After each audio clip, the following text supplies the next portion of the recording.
हुकूमत की हालत वाकई बहुत बदली है और वाकई में एस्टेब्लिशमेंट भी अब तंग आ गई कि जनाजा कब तक उठाना है हमने। वैसे तो पाकिस्तानियों ने एस्टेब्लिशमेंट का जनाजा उठाया हुआ है 70-80 सालों से, और अब एस्टेब्लिशमेंट के कंधों पे खुद एक जनाजा आ गया है और उनकी अपनी करतूतों की वजह से आया। जिन लोगों को लाकर उन्होंने मुसल्लत किया उनकी नालायकी का खुमियाजा उन्हें भी भुगतना पड़ रहा है। बहरहाल एस्टेब्लिशमेंट की या आसिम मुनीर साहब की इस वक्त की जो इंश्योरेंस पॉलिसी है वो यही वाले हुक्मरान है और किसी के साथ उनका गुजारा हो नहीं सकता। जहां पे इंसाफ होगा, जहां पे रूल ऑफ लॉ आएगा, वहां पे आसिम मुनीर साहब के लिए गुंजाइश कम हो जाएगी, क्योंकि पाकिस्तान में जुल्म और ज्यादती के साथ ही उन्होंने अपना रिजीम कायम रखा हुआ है। बहरहाल ये अब वुजरा को कह रहे हैं कि आप ट्वीट्स करें, यानी वफाकी वुजरा को ट्वीट करने पड़ रहे हैं। उन सबको ये कहा गया कि आप स्टेटमेंट जारी करें कि हमने बड़ा शानदार बजट जारी कर दिया जनाब, बजट के अंदर ये रिलीफ दे दिया, वो रिलीफ दे दिया। असल कहानी कुछ और है और वुजरा बेचारों से झूठ बुलवाया जा रहा है, क्योंकि और कोई झूठ बोलने के लिए तैयार नहीं है। पीएमएलएन के अपने जाती दानश्वर, उनके अपने घर के सहाफी, वो सारे भी अब थू थू कर रहे हैं और वो ये कह रहे हैं कि आपने बेड़ा गर्क करके रख दिया इकोनॉमी का, हम अब आपका सपोर्ट नहीं कर सकते, अब हम आपको किसी किस्म की सहूलत नहीं दे सकते। तो आपके लिए ये सहूलत अब मुयसर नहीं है। यानी जितना झूठ हम बोल सकते थे हमने बोल दिया, इससे ज्यादा क्या बोले। आपने बेड़ा ही गर्क करके रख दिया आवाम का। आप तो प्रोटोकॉल के साथ बाहर निकलते हैं तो लोग हमें जूतियां मारेंगे। तो अब बहुत सारे ऐसे लोग जो पीएमएलएन की बिला वजह तारीफें करते थे वो भी हाथ खड़े कर गए हैं। यानी बिलावल ने, जरदारी ने, इन्होंने भी अपने आप को इस बजट से अलग करने की तैयारी कर ली कि जनाब हम नहीं है, ये जो कर रही है नून लीग कर रही है। एस्टेब्लिशमेंट के टाउट भी अब नून लीग के खिलाफ बोलना शुरू हो गए। तो अब आखिरी हरबा ये था कि वुजरा को कहा गया कि यार तुम लोग तो ट्वीट करो ना, तुम लोग तो सब कहो कि जनाब बहुत अच्छी इकोनॉमी, बहुत अच्छा बजट। वुजरा क्या कह रहे हैं? नंबर एक, जो वो जोर लगा रहे हैं इस बात के ऊपर, जंग के हवाले से वो कहते हैं जी जंग में बड़ा रिलीफ दिया पाकिस्तानी कौम को पाकिस्तानी वजीर आजम ने। तो बात यह है कि जंग के दौरान पूरी दुनिया में जो सबसे करीब मुल्क था इस जंग के, ईरान के बिल्कुल साथ पाकिस्तान है ना, तो सबसे ज्यादा इंपैक्ट पाकिस्तान पे डाल दिया पकड़ के। यानी हमारी पेट्रोल की सप्लाई एक दिन नहीं रुकी। हमारे यहां पे वो कह रहे थे जी कंटेनरों टैंकरों के ढेर लगे हुए हैं, हमारे पास माल आ रहा है, कोई प्रॉब्लम ही नहीं है, तेल भी आ रहा है, गैस भी आ रही है, कोई प्रॉब्लम नहीं है। ये खुद वुजरा ने कहा हुआ। लेकिन इसके बावजूद पाकिस्तान में लोगों को तरसा दिया गया। पूरी दुनिया में सबसे ज्यादा पेट्रोलियम मसनूआत पे कीमतें पाकिस्तान में बढ़ी, और ये आलमी कीमतों की वजह से नहीं बढ़ी। देखिए, आलमी कीमत में जब इजाफा होता तो किसी भी मुल्क के अंदर पेट्रोल की कीमत में इजाफा ही होता है, लेकिन हमारे यहां पेट्रोल की कीमत में इजाफा नहीं हुआ, हमारे यहां पे टैक्सेस में इजाफा हुआ था। पेट्रोल की कीमत तो वहीं पे थी, इन्होंने लेवियां उठा के 100 सवा सौ तक पहुंचा दी। जो लेवी वसूल की जा रही है ये पेट्रोल की कीमत नहीं होती, ये सारे टैक्स लेने के बाद जो इजाफी टैक्स लिया जाता है ये वो होता है। तो इजाफी टैक्सेस जो है वो बहुत ज्यादा इन्होंने वसूल किए। पूरी दुनिया में जंग के बहाने जिस मुल्क ने अपनी कौम को लूटा है वो पाकिस्तान है। तो वुजरा कह रहे हैं जनाब जंग में बड़ा अच्छा काम किया। फिर रिलीफ के दावे किए गए कि जनाब अवाम को बहुत रिलीफ दिया गया, ये दावे किए जा रहे हैं। कौन सा रिलीफ दिया अवाम को? जो 200 यूनिट तक के लोगों के ऊपर थोड़ी बहुत सब्सिडी थी वो भी खत्म कर दी गई। आम आदमी बिजली का बिल 4 गुना पे कर रहा है। कई लोग बेचारे जो है वो फिक्स चार्जेस से परेशान हो गए हैं। जिन लोगों ने सोलर लगाए थे तंग आके, उनकी जिंदगी भी अजाब बना दी गई है। इंडस्ट्री जो है वो सारी की सारी बिठा दी गई है। गरीब आदमी, छोटी इंडस्ट्री, छोटा कारोबारी लोग, ये सब बहुत परेशान है। आप देख ले, ईद के ऊपर ताजरों ने प्रेस कॉन्फ्रेंस करके कहा कि हमारे यहां पे खरीदारी 70% कम हो गई है, हमारी सेल में 70% तक कमी हुई है। ये बहुत बड़ी कमी है। पाकिस्तान का पूरा मईशत का भट्टा ही बैठ गया, तो आम आदमी को तो रिलीफ मिला कोई नहीं। और हुकूमत के अपने लोग कह रहे हैं कि 8.7 अरब डॉलर ये अशराफिया के ऊपर खर्च कर दिए गए सब्सिडीज कीमत के अंदर, उनको ये छूट दे दी गई, उन्हें रिलीफ दे दिया गया। गरीब आदमी के लिए टके का रिलीफ नहीं है, गरीब आदमी को कुछ नहीं दिया गया, लेकिन अशराफिया को क्या कुछ दिया गया? अरबों डॉलर्स के उनको रिलीफ दे दिए गए। यानी जितना पैसा हमने 3 साल में IMF से लिया उतना पैसा हमने 1 साल में अशराफिया की जेब में डाल दिया। ये किया पाकिस्तान के साथ। यानी पाकिस्तान जितना भी कर्जा लेता है, यानी रोजाना के हिसाब से अगर हम करें तो 20 से 25 अरब रुपए रोज के बनते हैं। 22-23 अरब रुपए के आसपास की वो अमाउंट है। रोजाना पाकिस्तान इतना कर्जा लेता है। तो ये जितना कर्जा पाकिस्तान लेता है जाता कहां, इसका तो हिसाब ही कोई नहीं है। लेकिन अब पता चल रहा है कि ये छूट दी जाती है अशराफिया को, अलीट क्लास को, अपने आसपास के लोगों को। मगरमच्छों को यह पैसा खिलाया जाता है और यह रिलीफ मगरमच्छों को दिया गया है, आम पाकिस्तानियों को नहीं दिया गया। फिर माशी तरक्की के इन्होंने दावे कर दिए। जहां पे इमरान खान साहब माशी तरक्की के इशारे छोड़कर गए थे ना, ये उसके आद में भी नहीं पहुंचे अभी तक। इमरान खान साहब जो तरक्याती मंसूबे उनके दौर में चल रहे थे वो तो सारे बंद हो गए। जिन्होंने बाद में डिलीवर करना था। तरक्कियाती बजट जो है वो इन्होंने आधा कर दिया। पाकिस्तान के अंदर कोई नया मंसूबा लगेगा नहीं, इन्होंने खुद अनाउंस कर दिया। पाकिस्तान में जितने पुराने बड़े मंसूबे चल रहे थे वो सारे अब मुंजमद हो जाएंगे, बंद हो जाएंगे, ये भी इन्होंने खुद अनाउंस कर दिया। और मईशत की जो हालत इन्होंने की है, तरक्की तो बहुत दूर की बात है, मईशत का बेड़ा गर्क हो गया, वो वेंटिलेटर पे पड़ी हुई है। और ये इनके अपने मुंह के अल्फाज हैं। आज इनको कर्जा मिलना बंद हो जाए और आज इनके वेंटिलेटर उतार लिए जाएं तो इनको सुबह अनाउंस करना पड़ जाएगा कि हम दिवालिया हो चुके हैं। तो ये तो डोनाल्ड ट्रंप की खुशामद कर करके इधर से पैसा ले, उधर से पैसा ले, उधार पैसा पकड़, कौम के ऊपर इजाफी टैक्सेस लगा के, बिजली और गैस की कीमतें ज्यादा करके, पेट्रोलियम लेवी लगा के किसी ना किसी तरह ये पहिया घसीट रहे हैं, किसी ना किसी तरह ये हुकूमत चला रहे हैं, वरना इनके पल्ले कुछ नहीं है। महंगाई का वो कहते नहीं खात्मा कर दिया। कोई एक चीज बताएं जो पहले से सस्ती हो। बिजली पहले से महंगी है, 1 गुना 2 गुना नहीं, इससे भी ज्यादा महंगी है। गैस पहले से महंगी है, कोई 2 4 5 गुना नहीं, 10 गुना महंगी है। पेट्रोल पहले से महंगा है, कितना महंगा है? डबल से भी ज्यादा कीमत का है। और कोई चीजें बताएं। आटा जो 1100 रुपए का मिलता था वो 3000 के आसपास पहुंच जाता है, वो भी पहले से महंगा है। घी, चावल, दूध, दही, अंडे, हर चीज, जो चीज आप उठाएंगे, सब्जियां उठा लें, गोश्त उठा लें, हर चीज पहले से बहुत महंगी है। तो इन्होंने कौन सी चीज सस्ती की है? वो जो सरकारी मुलाजमीन की तनख्वाहों में इजाफे का इन्होंने छोटा सा एक ऐलान किया है, वो ना भी करते तो कोई फर्क नहीं पड़ना था, वो कर देंगे तो फिर भी कोई फर्क नहीं पड़ेगा। गरीब आदमी को इन्होंने पीस के रख दिया। तनख्वाहदार तबका सबसे ज्यादा बोझ उठा रहा है। गुर्बत में, बेरोजगारी में और महंगाई में इजाफा हुआ है। कर्जों में हैरान कुन हद तक इजाफा हुआ है। टैक्सों में और लेवीज में इन्होंने भरमार कर दी है। बैरूनी सरमायाकारी पाकिस्तान में लगातार कम हो रही है। पाकिस्तान में एक्सपोर्ट्स लगातार गिरती चली जा रही हैं। ज़राअत की इन्होंने तबाही फेर दी है। लोग खादे नहीं खरीद सकते, ट्रैक्टर नहीं खरीद पा रहे, पानी का मसला बढ़ता जा रहा है, ट्यूबवेल चलाने के लिए भी किसानों के पास पैसा नहीं है। ये पाकिस्तान के अंदर इन्होंने ज़राअत के साथ और सनत के साथ किया है। तालीमी शोबे में क्या किया, जरा ये आप देखें। ये तैमूर झगड़ा साहब ने बाकायदा इसको एक जगह पे अनाउंस भी किया है। हायर एजुकेशन का जो मामला है पाकिस्तान में, ये वफाक के पास है।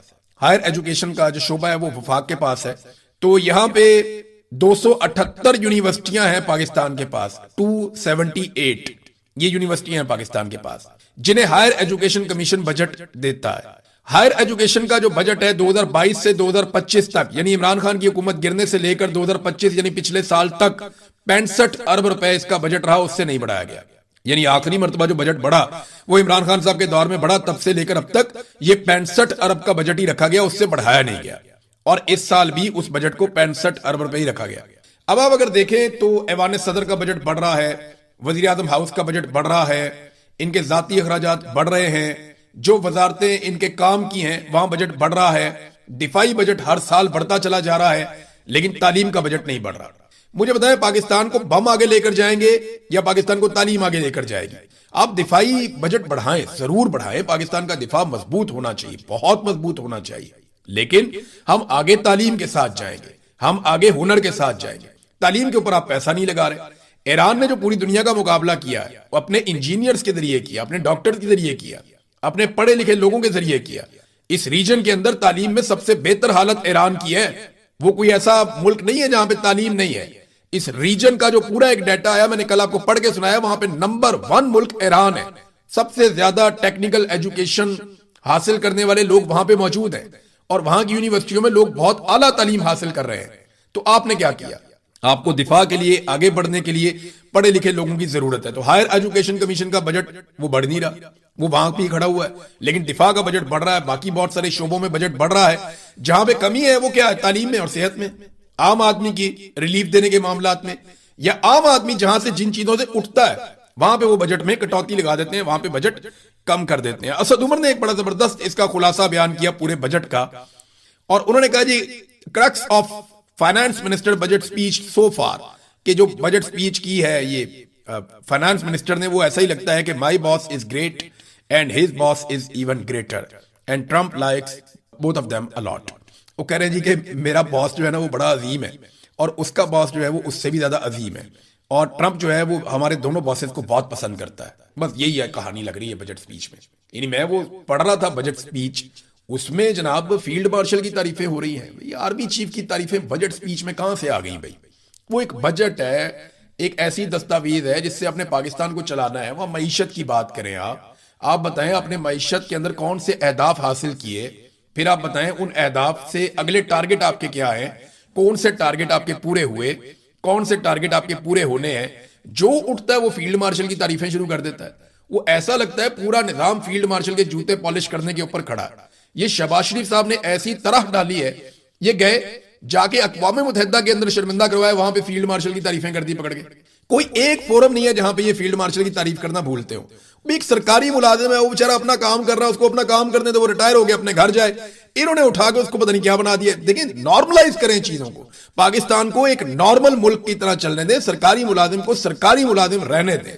ये जो चीजें हैं, इन्होंने ही पाकिस्तान को हमेशा नुकसान पहुंचाया। फिर डिक्टेटर आ जाते हैं यहाँ पे, लंबे लंबे अरसे तक बैठे रहते हैं, फिर उठते ही नहीं है। नाजरीन, एक बात और मैं यहाँ पे आपको याद दिलाना चाहूंगा कि बिलावल और उसके वालिद आसिफ जरदारी, इन दोनों ने हर गलत काम में नून लीग का पूरा पूरा साथ दिया। चाहे वो आईनी तरामीम हो, चाहे वो मिलिट्री एस्टेब्लिशमेंट के हाथ मजबूत करना हो, अपने मुंह से इन्होंने कहा कि हम एस्टेब्लिशमेंट के हाथ मजबूत करेंगे।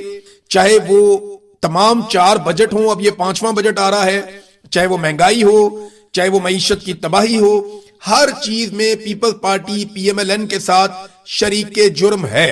फजलुर रहमान साहब ने इनको बाहर बैठ के इमदाद फराहम की, पहले साथ बैठकर की 1-2 साल, और उसके बाद बाहर बैठकर फजलुर रहमान साहब ने इन्हें इमदाद फराहम की है। तो 4 बजट जो है उनमें पीपल्स पार्टी ने बाकायदा वोट किया। अभी भी पीपल्स पार्टी वोट करेगी। पीपल्स पार्टी हर जुर्म में बराबर की हिस्सेदार है। लेकिन बिलावल इक्का दुक्का जुमले बोल के किसी तरह यह साबित करने की भी कोशिश करता है नूरा कुश्ती के जरिए कि भाई हम तो अपोजिशन है। यानी आप बिलावल जो इस वक्त वारदात खेल रहा है वो ये कर रहा है कि अपोजिशन भी हम है और हुकूमत का बजट भी हम पास करवा रहे हैं। ये आईनी तरामीम भी हम करवाएंगे लेकिन अपोजिशन भी हम है। ये पीएमएलएन का हर चीज में साथ भी हम देंगे लेकिन पीएमएलएन के खिलाफ भी हम है।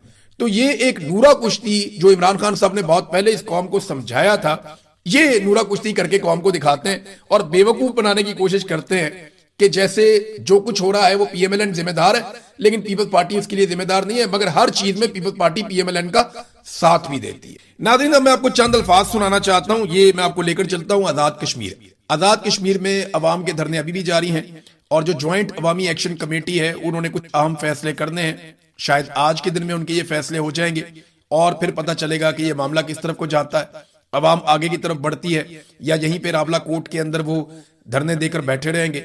बहुत सारा प्रोपेगेंडा किया इन लोगों के बारे में। यानी पहले ये कहा गया टाउटों की जानिब से कि इनमें खवातीन की शमूलियत नहीं है, लिहाजा ये लोग जो है शरपसंद हैं, इन लोगों को रिजेक्ट कर दिया गया है। फिर खवातीन आ गई निकल के और पहली मरतबा आजाद कश्मीर की तारीख में खवातीन निकल कर आई और उन्होंने धरने में ना सिर्फ वो बैठी बड़ी तादाद में बल्कि उन्होंने धरने में तकारीर भी की। फिर दोबारा टाउटों ने मुंह खोला तो उन्होंने कहा जी खवातीन को बुलाकर क्रैकडाउन से बचने के लिए उन्हें ह्यूमन शील्ड बना लिया गया। अंदाजा करें आप बेशर्मी का।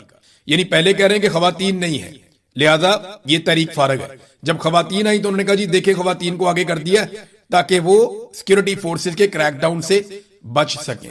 हालांकि उनके इतने सारे लोग शहीद हो गए हैं, लगातार उनके लोग जख्मी हो रहे हैं, बेशुमार उनके लोगों को जो है वो परेशान किया गया है। उनका नुकसान भी हो रहा है, माशी नुकसान भी उनका हो रहा है और उनका जानी नुकसान भी हो रहा है, उनका माली नुकसान भी हो रहा है। लेकिन इसके बावजूद वो लोग डट कर खड़े और मुकाबला कर रहे हैं। लिया जाता है ये वो होता है।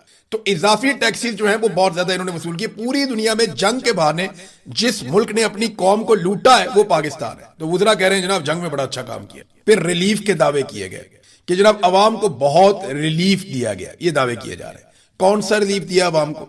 जो 200 यूनिट तक के लोगों के ऊपर थोड़ी बहुत सब्सिडी थी वो भी खत्म कर दी गई। आम आदमी बिजली का बिल 4 गुना पे कर रहा है।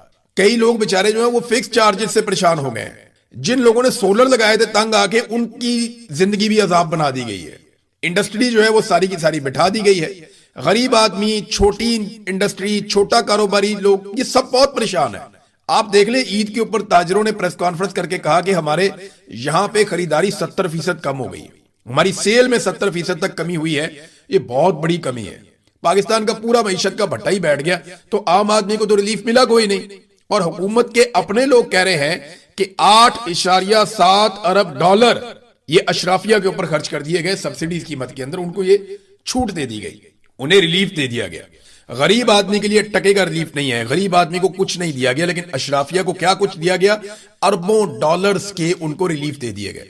यानी जितना पैसा हमने 3 साल में IMF से लिया उतना पैसा हमने 1 साल में अशराफिया की जेब में डाल दिया। ये किया पाकिस्तान के साथ। यानी पाकिस्तान जितना भी कर्जा लेता है यानी रोजाना के हिसाब से अगर हम करें तो 20 से 25 अरब रुपए रोज के बनते हैं। 22-23 अरब रुपए के आसपास की वो अमाउंट है। रोजाना पाकिस्तान इतना कर्जा लेता है। तो ये जितना कर्जा पाकिस्तान लेता है, जाता कहां, इसका तो हिसाब ही कोई नहीं है। लेकिन अब पता चल रहा है कि ये छूट दी जाती है शराफिया को, अलीट क्लास को, अपने आसपास के लोगों को, मगरमच्छों को ये पैसा खिलाया जाता है और ये रिलीफ मगरमच्छों को दिया गया है, आम पाकिस्तानियों को नहीं दिया गया। फिर माशी तरक्की के इन्होंने दावे कर दिए। जहां पे इमरान खान साहब माशी तरक्की के इशारे छोड़कर गए थे ना, ये उसके आद में भी नहीं पहुंचे अभी तक। इमरान खान साहब जो तरक्कियाती मंसूबे उनके दौर में चल रहे थे, वो तो सारे बंद हो गए, जिन्होंने बाद में डिलीवर करना था। तरक्कियाती बजट जो है वो इन्होंने आधा कर दिया। पाकिस्तान के अंदर कोई नया मंसूबा लगेगा नहीं, इन्होंने खुद अनाउंस कर दिया।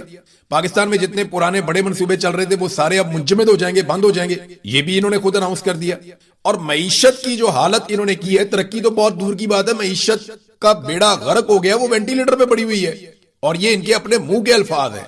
आज इनको कर्जा मिलना बंद हो जाए और आज इनके वेंटिलेटर उतार लिए जाएं तो इनको सुबह अनाउंस करना पड़ जाएगा कि हम दिवालिया हो चुके हैं। तो ये तो डोनाल्ड ट्रंप की खुशामद कर करके इधर से पैसा ले, उधर से पैसा ले, उधार पैसा पकड़, कौम के ऊपर इजाफी टैक्सेस लगा के, बिजली और गैस की कीमतें ज्यादा करके, पेट्रोलियम लेवी लगा के किसी ना किसी तरह ये पहिया घसीट रहे हैं, किसी ना किसी तरह ये हुकूमत चला रहे हैं, वरना इनके पल्ले कुछ नहीं है। महंगाई का वो कहते नहीं खात्मा कर दिया।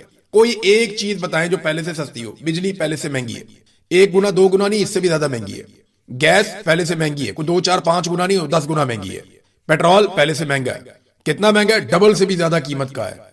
और कुछ चीजें बताएं। आटा जो 1100 रुपए का मिलता था वो 3000 के आसपास पहुंच जाता है, वो भी पहले से महंगा है। घी, चावल, दूध, दही, अंडे, हर चीज, जो चीज आप उठाएंगे, सब्जियां उठा लें, गोश्त उठा लें, हर चीज पहले से बहुत महंगी है।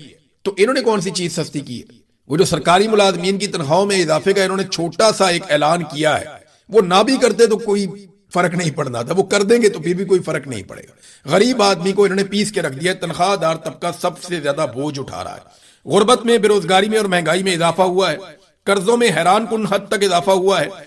टैक्सों में और लेवीज में इन्होंने भरमार कर दी है। बैरूनी सरमायाकारी पाकिस्तान में लगातार कम हो रही है। पाकिस्तान में एक्सपोर्ट्स लगातार गिरती चली जा रही हैं। ज़राअत की इन्होंने तबाही फेर दी है। लोग खादे नहीं खरीद सकते, ट्रैक्टर नहीं खरीद पा रहे, पानी का मसला बढ़ता जा रहा है। ट्यूबवेल चलाने के लिए भी किसानों के पास पैसा नहीं है। ये पाकिस्तान के अंदर इन्होंने ज़राअत के साथ और सनत के साथ किया है। तालीमी शोबे में क्या किया, जरा ये आप देखें। ये तैमूर झगड़ा साहब ने बकायदा इसको एक जगह पे अनाउंस भी किया है। हायर एजुकेशन का जो मामला है पाकिस्तान में, ये वफाक के पास है। हायर एजुकेशन का जो शोबा है वो वफाक के पास है। तो यहां पे 278 यूनिवर्सिटियां हैं पाकिस्तान के पास, 278 ये यूनिवर्सिटियां हैं पाकिस्तान के पास, जिन्हें हायर एजुकेशन कमीशन बजट देता है। हायर एजुकेशन का जो बजट है 2022 से 2025 तक, यानी इमरान खान की हुकूमत गिरने से लेकर 2025 यानी पिछले साल तक 65 अरब रुपए इसका बजट रहा, उससे नहीं बढ़ाया गया। यानी आखिरी मर्तबा जो बजट बढ़ा वो इमरान खान साहब के दौर में बढ़ा, तब से लेकर अब तक ये 65 अरब का बजट ही रखा गया, उससे बढ़ाया नहीं गया। और इस साल भी उस बजट को 65 अरब रुपए ही रखा गया। अब आप अगर देखें तो ऐवान सदर का बजट बढ़ रहा है, वजीर आजम हाउस का बजट बढ़ रहा है, इनके जाती अखराजात बढ़ रहे हैं, जो वजारतें इनके काम की हैं वहां बजट बढ़ रहा है। दिफाई बजट हर साल बढ़ता चला जा रहा है, लेकिन तालीम का बजट नहीं बढ़ रहा। मुझे बताएं, पाकिस्तान को बम आगे लेकर जाएंगे या पाकिस्तान को तालीम आगे लेकर जाएगी? आप दिफाई बजट बढ़ाएं, जरूर बढ़ाएं। पाकिस्तान का दिफा मजबूत होना चाहिए, बहुत मजबूत होना चाहिए, लेकिन हम आगे तालीम के साथ जाएंगे, हम आगे हुनर के साथ जाएंगे। तालीम के ऊपर आप पैसा नहीं लगा रहे। ईरान ने जो पूरी दुनिया का मुकाबला किया है वो अपने इंजीनियर्स के जरिए किया, अपने डॉक्टर के जरिए किया, अपने पढ़े लिखे लोगों के जरिए किया। इस रीजन के अंदर तालीम में सबसे बेहतर हालत ईरान की है। वो कोई ऐसा मुल्क नहीं है जहां पे तालीम नहीं है। इस रीजन का जो पूरा एक डाटा आया, मैंने कल आपको पढ़ के सुनाया, वहां पे नंबर 1 मुल्क ईरान है। सबसे ज्यादा टेक्निकल एजुकेशन हासिल करने वाले लोग वहां पे मौजूद हैं और वहां की यूनिवर्सिटियों में लोग बहुत आला तालीम हासिल कर रहे हैं। तो आपने क्या किया? आपको दिफा के लिए, आगे बढ़ने के लिए पढ़े लिखे लोगों की जरूरत है। तो हायर एजुकेशन कमीशन का बजट वो बढ़ नहीं रहा, वो वहां पे खड़ा हुआ है, लेकिन दिफा का बजट बढ़ रहा है। बाकी बहुत सारे शोबों में बजट बढ़ रहा है। जहां पे कमी है वो क्या है? तालीम में और सेहत में, आम आदमी की रिलीफ देने के मामलात में, या आम आदमी जहां से जिन चीजों से उठता है वहां पे वो बजट में कटौती लगा देते हैं, वहां पे बजट कम कर देते हैं। असद उमर ने एक बड़ा जबरदस्त इसका खुलासा बयान किया पूरे बजट का, और उन्होंने कहा जी crux of finance minister budget speech so far, कि जो बजट स्पीच की है ये फाइनेंस मिनिस्टर ने, वो ऐसा ही लगता है कि my boss is great and his boss is even greater and Trump likes both of them allot. वो कह रहे हैं जी कि मेरा बॉस जो है ना वो बड़ा अजीम है और उसका बॉस जो है वो उससे भी ज्यादा अजीम है, और ट्रंप जो है वो हमारे दोनों बॉसेस को बहुत पसंद करता है। बस यही है कहानी लग रही है बजट स्पीच में। यानी मैं वो पढ़ रहा था बजट स्पीच, उसमें जनाब फील्ड मार्शल की तारीफें हो रही हैं, भाई आर्मी चीफ की तारीफें बजट स्पीच में कहां से आ गई भाई? वो एक बजट है, एक ऐसी दस्तावेज है जिससे अपने पाकिस्तान को चलाना है। वह मईशत की बात करें, आप बताएं अपने मईशत के अंदर कौन से अहदाफ हासिल किए, फिर आप बताएं उन अहदाफ से अगले टारगेट आपके क्या हैं, कौन से टारगेट आपके पूरे हुए, कौन से टारगेट आपके पूरे होने हैं। जो उठता है वो फील्ड मार्शल की तारीफें शुरू कर देता है। वो ऐसा लगता है पूरा निजाम फील्ड मार्शल के जूते पॉलिश करने के ऊपर खड़ा है। ये शहबाज शरीफ साहब ने ऐसी तरह डाली है, ये गए जाके अक़वाम मुत्तहिदा के अंदर शर्मिंदा करवाया, वहां पे फील्ड मार्शल की तारीफें कर दी पकड़ के। कोई एक फोरम नहीं है जहां पे ये फील्ड मार्शल की तारीफ करना भूलते हो।